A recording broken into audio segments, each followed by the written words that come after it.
नमस्ते दोस्तों, मैं भावेश प्रजापति।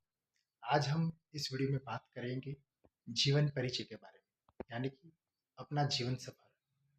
दोस्तों, आप और हम बहुत ही भली-भांति जानते हैं कि हमारा जीवन एक ऐसा जीवन होता है जो बचपन से लेकर बुढ़ापे तक एक सफर तय करता है। और वह सफर कितना महत्वपूर्ण होता है हमारे जीवन में, ताकि जीवन में जब हम बूढ़े हो जाएं, तब हमें हमारे जीवन का सफर याद आता है। कभी-कभी यह सफर कुछ खट्टा होता है, कुछ मीठा होता होता है, तो कुछ तीखा भी होता है। दोस्तों, जब हम स्कूल में, यानी कि हमारे माता-पिता हमें स्कूल में जब रखते हैं, वहाँ से हमारे जीवन का एक सफर शुरू होता है। और वह सफर कॉलेज होने के बाद जब हम कोई रोजगार, यानी कि नौकरी या रोजगार शुरू करते हैं, तब वहाँ से एक और सफर शुरू होता है। तो दोस्तों, पहले बात करेंगे हम कि जैसे हमारे पूर्व जन्म के कर्म के अनुसार हमको ये मनुष्य योनि प्राप्त होती है, और बहुत सारे पुण्य के बाद हमें ये मनुष्य योनि प्राप्त होती है। और जब हमारे माता पिता हमें स्कूल में रखते हैं, तब वहाँ से न जाने कई कई तरह के बच्चे हमारे संपर्क में आते हैं।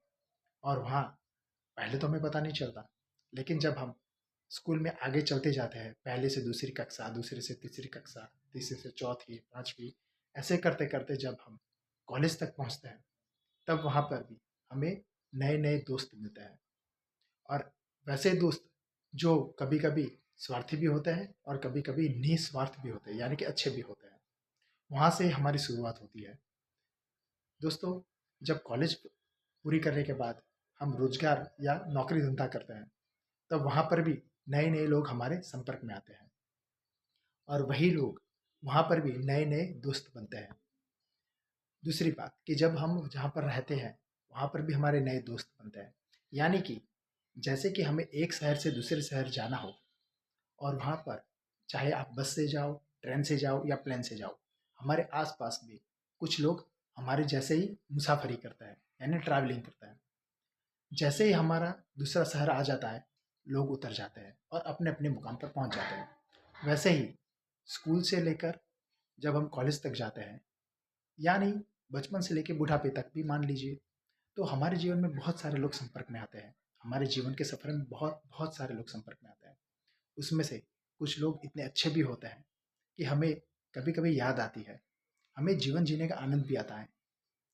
और कभी कभी हमें एक कड़वा अनुभव भी होता है, जैसे कुछ स्वार्थी लोग भी होते हैं। तो दोस्तों, जीवन में तो कुछ लोग ऐसे स्वार्थी भी आएंगे और अच्छे लोग भी आएंगे। यही तो जीवन का एक समय होता है, और यही हमारा जीवन होता है।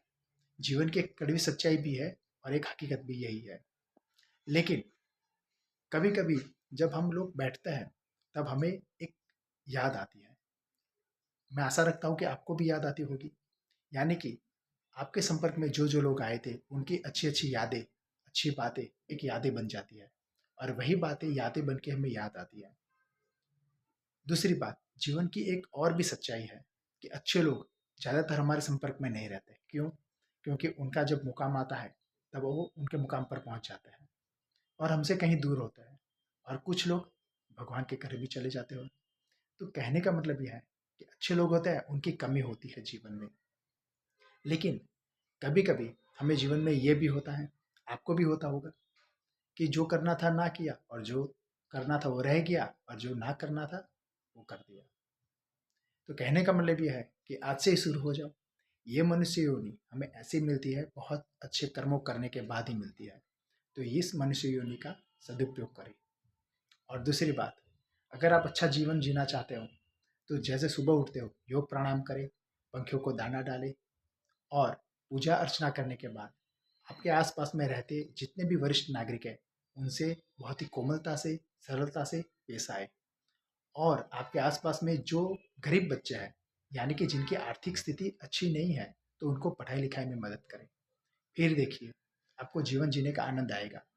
ये सब आपके जीवन में एक यादगिरी बनती जाएगी, और जब आप बूढ़े हो जाओगे, तब आपको याद आएगा। एक दिन आप और मैं, हम लोग भी वरिष्ठ नागरिक बनेंगे, यानी कि सीनियर सिटीजन बनेंगे। तब भी हमें ये सब कुछ याद आएगा, लेकिन हमें अफ़सोस नहीं होगा। और बात रही स्वार्थी लोगों की, उनको छोड़ दीजिए। हर एक के जीवन में स्वार्थी लोग आते हैं, लेकिन स्वार्थी लोग कभी सुखी नहीं होते हैं, यानी कि वो लोग कभी खुश नहीं होते हैं। वो कहीं ना कहीं हमेशा किसी ना किसी बात से दुखी है और दुखी ही रहते हैं। तो दोस्तों, मैं आपको इस वीडियो के माध्यम से यही कहना चाहता हूँ कि हमारे जीवन का सफ़र बचपन से लेकर बुढ़ापे तक का जो हम तय करते हैं, उसमें बहुत सारे लोग आते हैं, बहुत किस्म के लोग आते हैं, अलग अलग तरह के लोग आते हैं। कोई अच्छे होते हैं, कोई बुरे होते हैं, किसी का स्वभाव अच्छा होता है, किसी का स्वभाव स्वार्थी होता है। लेकिन हमें इन लोगों को नहीं देखना है, सिर्फ अच्छे लोगों को देखना है और अच्छे कार्य ही करना है। फिर देखिए, आपको जीवन जीने का मजा कुछ और ही आएगा। आपको कभी अफसोस नहीं होगा, चाहे आपने स्कूल की हो, कॉलेज की हो, या जॉब या रोजगार व्यवसाय किया हो। लेकिन आपको दिल से यह होगा कि हाँ, आपने जीवन जी लिया, और आप दूसरे लोगों के लिए भी एक प्रेरणा रूप बनोगे, ताकि दूसरे लोगों को भी एक मोटिवेशन मिले, एक प्रोत्साहन मिले। तो दोस्तों, इस वीडियो के माध्यम से मैं यही कहना चाहता हूँ, जीवन का परिचय कैसा होता है। लेकिन कभी कभी जीवन में ऐसी भी बाधाएं आती हैं, मुश्किलें आती हैं, तो हमें उनसे निराश नहीं होना है, बल्कि आपके जीवन में जो अच्छे लोग आए थे उनको याद कर लीजिए। आप जिस भगवान की पूजा करते हो, जिसको भजते हो, जिसकी प्रार्थना करते हो, उनको याद कर लीजिए। आप एक हकारात्मक यानी कि पॉजिटिव एनर्जी के साथ जियोगे। फिर देखिए, जीवन जीने का मजा ही कुछ और है। आप जो भी कार्य करते हो, उत्साह से करिए। जहाँ भी जॉब करते हो, उत्साह से जॉब करिए, खुशी खुशी जॉब करिए। आपको ये होना चाहिए कि हाँ, मैं जिस जॉब के लिए जाता हूँ, मैंने ये कार्य किया। मैं पढ़ाई लिखाई करता हूँ, तो मैंने आज ये कार्य किया। आज मेरे संपर्क में इतने अच्छे लोग आए। तो दोस्तों, फिर देखिए, जीवन जीने का मजा ही कुछ और होगा। आपको कभी अफसोस नहीं होगा। बचपन से लेकर बुढ़ापे तक आप हमेशा एकदम खुशनुमा जिंदगी जियोगे। जीवन परिचय दोस्तों, मुझे इतना ही देना था। आप कभी सोचिए, आपके जीवन में भी बहुत सारे लोग आए होंगे, अच्छे भी बुरे भी, लेकिन निराश नहीं होना है। जीवन की यही तो रीत है। कहते हैं ना, जीवन की यही रीत होती है, जहाँ पर कुछ खट्टे भी होते हैं, कुछ मीठे भी होते हैं, कुछ तीखे भी होते हैं। तो यही होता है हमारा जीवन, और ऐसे ही कटती है हमारी ज़िंदगी। और एक दिन आप और हम ऐसे ही चले जाएंगे भगवान के पास। तो दोस्तों, कल से ही शुरू हो जाइए। सुबह जब उठते हो, मैंने पहले भी बताया, पंखे को दाना डालिए और पूजा अर्चना करिए, योग प्राणायाम करिए, और हाँ, अपने सेहत का ख्याल रखिए। और आसपास में जो भी पेड़ पौधे हो, उनको पानी पिलाइए। वरिष्ठ नागरिकों को के साथ सरलता से, कोमलता से पेश आइए, यानी कि व्यवहार करिए। तो दोस्तों, आज के वीडियो में बस इतना ही। अगले वीडियो में मिलेंगे नए विषय के साथ, नई सोच के साथ। तो आपको और आपके परिवार को बहुत सारी शुभकामनाएं। और दोस्तों, मेरे इस वीडियो को लाइक और सब्सक्राइब करना ना भूलें। तब तक के लिए आपके और आपके परिवार को बहुत सारी शुभकामनाएं।